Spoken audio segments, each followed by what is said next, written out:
الحمدللہ رب العالمین والعاقبۃ للمتقین والصلاة والسلام علی سید الانبیاء والمرسلین اما بعد فاعوذ باللہ من الشیطان الرجیم بسم اللہ الرحمن الرحیم الصلاة والسلام علیکہ یا سیدی یا رسول اللہ وعلی آلک واصحابک یا سیدی یا حبیب اللہ الصلاة والسلام علیکہ یا سیدی یا نبی اللہ وعلی آلک واصحابک یا سیدی یا نبی اللہ نور اللہ۔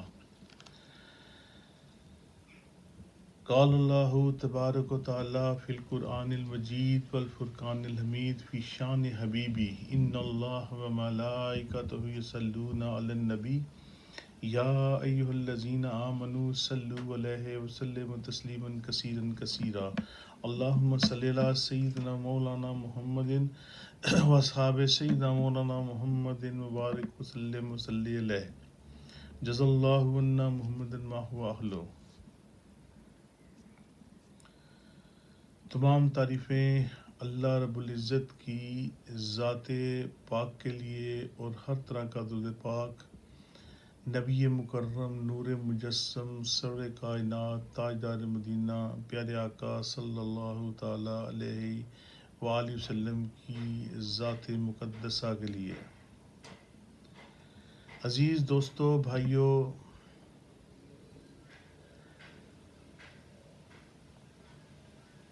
قرآن پاک کا نزول ایک خاص اور اصل مقصد ہے، اور اس کی اہمیت سب کے سامنے اجاگر ہے کہ قرآن پاک کا نزول پیارے آقا صلی اللہ تعالی علیہ وآلہ وسلم سے ہمارے لیے ہوا۔ دیکھیں، بات یہ ہے کہ دراصل قرآن پاک میں بہت سی آیات ایسی ہیں اور ہر آیت کی کوئی اپنی پہچان ہے،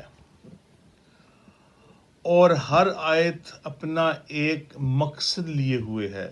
کوئی بھی آیت بے مقصد بے معنی قرآن کریم میں موجود نہیں۔ کسی بھی آیت پاک کو آپ اٹھا لیں، اس کا کوئی نہ کوئی مقصد ہوگا۔ اس آیت میں، آیت مبارکہ میں کسی نہ کسی بات کی صلاحیت، کسی چیز کو سمجھانے کا مقصد، کسی چیز کے بارے میں تنبیہ کرنے کا بیان ضرور ہوگا۔ کوئی بھی آیہ مبارکہ ایسی نہیں کہ جو کسی اہمیت کی حامل نہ ہو۔ اور اللہ رب العزت نے جب نزول قرآن ہوا تو اس وقت کفار سے یہ فرما دیا تھا کہ تم اس جیسی کوئی آیت چھوٹی سی چھوٹی بھی، کوئی بھی ہو، لے آؤ، دکھا دو، لیکن وہ کوششیں کرتے رہے لیکن نہیں لا سکے، کیونکہ یہ قرآن پاک اللہ رب العزت کی ایک ہمارے لیے خصوصی نعمت ہے، برکت ہے، جس میں اللہ رب العزت نے ہمیں سب کچھ بیان فرما دیا۔ اس سے یہ بھی فرما دیا اللہ رب العزت نے کہ عذاب بھی ہیں۔ اللہ رب العزت نے قرآن کریم میں عذابات کے بارے میں بھی یہ ہمیں بتلا دیا کہ عذاب بھی موجود ہیں۔ جو کوئی اللہ رب العزت کے احکامات کی پیروی نہیں کرے گا، اس کو تسلیم نہیں کرے گا، اس کو آگے کنوے نہیں کرے گا، اس کے لیے خطرناک سخت ترین عذاب بھی موجود ہیں۔ برائی کریں گے، غلط رویہ اختیار کریں گے، اس کے لیے عذابات بھی موجود ہیں۔ اور اللہ رب العزت نے قرآن حکیم فرقان حمید میں یہ بھی واضح فرما دیا کہ جنت بھی ہے، جنت میں موجود آسائشیں بھی موجود ہیں، اور وہ کن کے لیے ہیں؟ وہ مومنین و مومنات کے لیے ہے، جو اللہ رب العزت کی تعلیمات کو، اللہ رب العزت کے احکامات کو پر عمل درآمد ہوتے ہیں اور ان کو آگے کنوے کرتے ہیں۔ اللہ رب العزت نے ان کے لیے خوشخبریاں بھی واضح فرما دیں، اور اللہ رب العزت نے عذابات کے بارے میں بھی بتا دیا۔ لہذا قرآن پاک فرقان حمید میں ہر چیز موجود ہے۔ گزشتہ کیا ہوا تھا، اب کیا ہو رہا ہے، اور آئندہ کیا ہونے والا ہے، قرآن مجید میں اللہ رب العزت نے ہر چیز واضح فرما دی۔ اور اللہ رب العزت نے یہ بھی فرما دیا کہ یہ جو جنت ہے یہ ان مسلمانوں کے لیے ہے جو دنیا میں ایمان لائیں گے اور پھر ہر برے کام سے، ہر شرک سے پاک ہوں گے۔ اور یہ بھی بیان فرما دیا کہ عذابات ان کے لیے ہیں جو برائی کے راستے پر چلیں گے، سچائی کو جھٹلائیں گے اور شرک اختیار کریں گے۔ اللہ رب العزت نے ہر چیز اس میں بیان فرما دی۔ پھر قرآن مجید فرقان حمید میں ہر آیہ مبارکہ ایک کوئی مقصد لیے ہوئے ہے، اس کی کوئی پہچان ہے، اور ان آیات کا ایک مقصد اور موضوع ہے۔ اور بعض آیات نصیحت آمیز ہیں، اور ان آیات سے اسلام کے احکامات ظاہر ہوتے ہیں اور ان کا ایک خلاصہ ہے۔ اگر ہم ان کا خلاصہ نکال لیں تو اللہ رب العزت نے قرآن پاک کے ابتدا میں ہمیں فرمایا کہ ھدی للمتقین، یعنی ہدایت ہے ڈرنے والوں کے لیے۔ ھدی للمتقین، ہدایت ہے ان لوگوں کے لیے جو ڈرتے ہیں۔ کس سے؟ اللہ رب العزت سے ڈرتے ہیں، اور ان کے لیے ہدایت ہے۔ پھر اللہ رب العزت نے یہ بھی فرما دیا کہ ھدی للناس، پہلے فرمایا ھدی للمتقین، پھر فرمایا ھدی للناس، یعنی ہدایت ہے ان لوگوں کے لیے، ہدایت ہے لوگوں کے لیے جن پر اللہ رب العزت نے انعامات فرمائے، جن سے اللہ رب العزت خوش ہوا۔ اب اللہ رب العزت نے قرآن پاک میں ھدی للمتقین کے بارے میں بتا دیا اور ھدی للناس کے بارے میں بھی بتا دیا۔ اس کا مقصد یہ ہے کہ اللہ تبارک تعالیٰ نے ہدایت کا مطلب یہ دیا کہ انسان کسی چیز سے مکمل طور پر فیض اس طرح حاصل کرے کہ پھر وہ فیض اس سے جدا نہ ہو، اس سے ہی وہ کامل ہدایت یافتہ ہو سکتا ہے۔ اب یہاں یہ بات بہت ضروری ہے کہ اگر آپ کو کوئی بات ہی سمجھ نہیں آئی تو آپ کس طرح ہدایت حاصل کریں گے؟ سب سے پہلی بات تو یہ ہے کہ ہمیں سمجھنا ہے کہ اس کا مقصد کیا ہے۔ اگر میں آپ کو کوئی ایسی بات بتاؤں جس کا کوئی سرا ہی نہ ہو، آپ اس کو کیسے سمجھ سکیں گے؟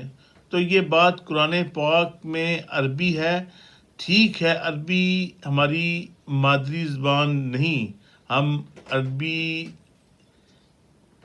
اجمی ہیں، ہم عربی نہیں ہیں، ہم اجمی ہیں، اور قرآن پاک کو ہم دیکھ کر پڑھتے ہیں، اور اللہ رب العزت نے ہمیں یہ دماغ دیا ہے کہ ہم اس کو پڑھیں، اس کو سمجھیں، تو پھر ہم آسانی سے اس کو سمجھ سکتے ہیں، کیونکہ قرآن پاک کا ترجمہ اردو میں اور دیگر ہزاروں لاکھوں زبانوں میں اب آ چکا ہے۔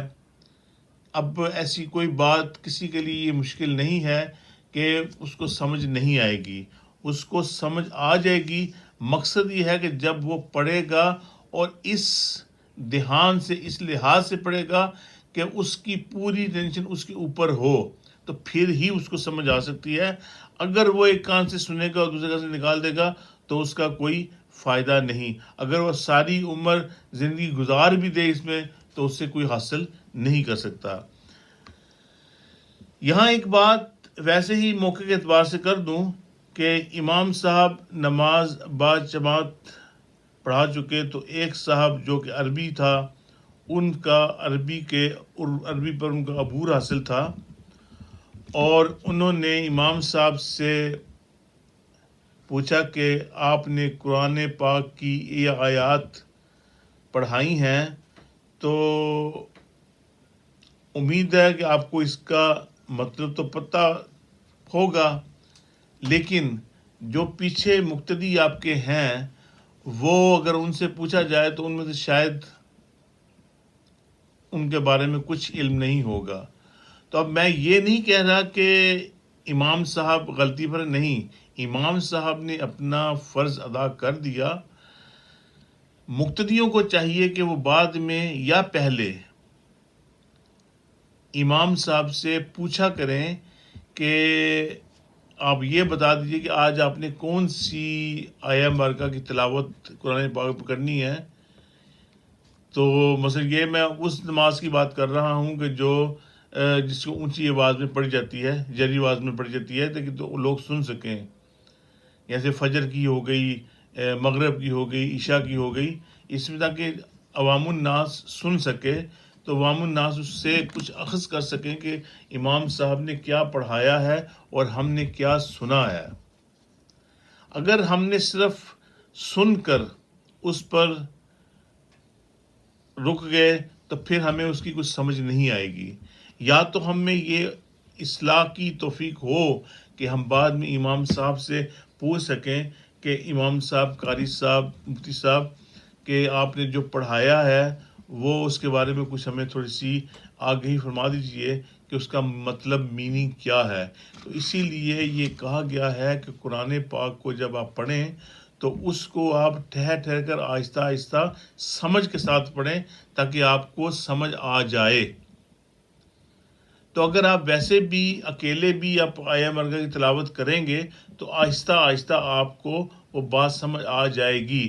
اگر آپ اس کو ترجمے تفسیر کے ساتھ پڑھیں گے تو انشاءاللہ عز و جل آپ کو ہر چیز کی سمجھ آ جائے گی، کیونکہ پھر میں یہی کہہ رہا ہوں کہ ضروری نہیں ہے کہ یہ سارا کام امام صاحب ہی کریں، آپ پہ اوپر بھی کچھ رولز اینڈ ریگولیشن لاگو ہوتے ہیں۔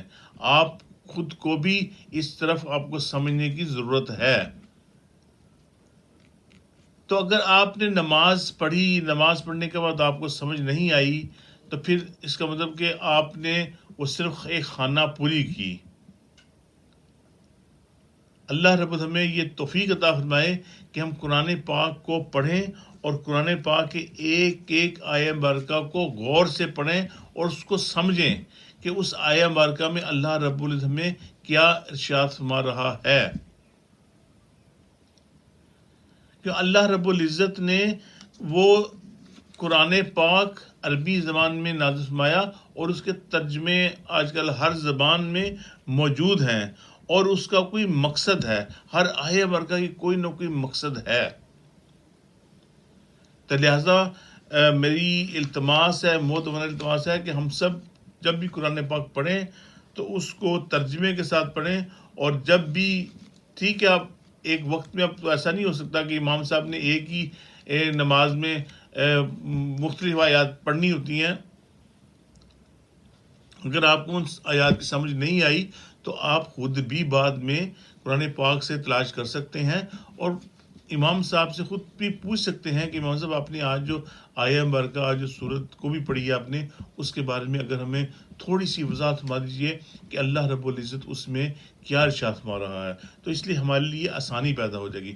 اللہ رب العزت ہمیں سن کر عمل کی توفیق عطا فرمائے۔ تو انشاءاللہ یہ جو ٹاپک ہے، انشاءاللہ اس کو میں کیری آن رکھوں گا تاکہ اس کو سمجھنے میں تھوڑی آسانی ہو جائے اور ہمیں یہ علم ہو جائے کہ قرآن پاک کے نزول کا اصل مقصد کیا ہے، اور ہر آیے مبارکہ کی کوئی موضوع ہے اس میں، تاکہ ہمیں آسانی سے بات کو سمجھ سکیں۔